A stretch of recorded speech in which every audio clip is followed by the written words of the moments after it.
నీ బిడ్డను కోల్పోయిన రోజు మీకు తెలుస్తుంది ఆ బాధేంటో. ఇది ఒక తల్లి కన్నీళ్లు పెట్టుకుని అంటున్న మాటలు. 23 ఏళ్లు అల్లారు ముద్దుగా ఒంటరిగా కష్టపడి పెంచుకున్న కొడుకు కళ్ల ముందే నిర్జీవంగా పడి ఉంటే ఆ తల్లి పడే నరకం ఎలా ఉంటుందో ఒక్కసారి మీరే ఊహించుకోండి. ఈ అబ్బాయి పేరు సాహిల్, 23 సంవత్సరాలు, ఎన్నో కలలు. BBA ఫైనల్ సెమిస్టర్ లో ఉన్నాడు. పై చదువుల కోసం మాంచెస్టర్ లోని ఒక పెద్ద యూనివర్సిటీలో అడ్మిషన్ కూడా సంపాదించాడు. తన తల్లికి భారం కాకూడదని పార్ట్ టైం ఉద్యోగం కూడా చేసుకుంటున్నాడు. కానీ అతని కలలన్నీ ఒక్క క్షణంలో కల్లలయ్యాయి. 17 ఏళ్ల ఒక మైనర్ లైసెన్స్ కూడా లేకుండా రీల్స్ చేయడానికి, స్టంట్స్ చేయడానికి తన స్నేహితులతో కలిసి స్కార్పియో కారులో బయలుదేరాడు. అతి వేగంతో ఆ కారు నడుపుతూ సాహిల్ బైక్ ను గుద్దేశాడు. ఆ దెబ్బకు సాహిల్ అక్కడికక్కడే ప్రాణాలు కోల్పోయాడు. ఆ తర్వాత ఏమైందో తెలిస్తే మీరు షాక్ అవుతారు. ఆ మైనర్ ను పోలీసులు పట్టుకున్నారు. జువైనల్ హోమ్ కు పంపారు. కానీ కేవలం వారం రోజుల్లోనే 10వ తరగతి పరీక్షలు రాయాలి అనే కారణంతో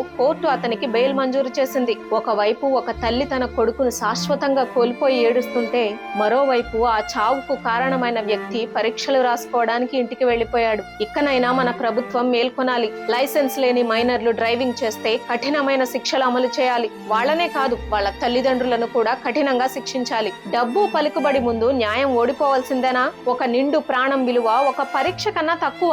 న్యాయం కోసం ఆ తల్లి ఒంటరి పోరాటం చేస్తోంది. ఈ అన్యాయంపై మీ అభిప్రాయం ఏంటి? ఆ తల్లికి న్యాయం జరగాలంటే ఆమె గొంతుకు మనం అందరం తోడుగా నిలబడాలి.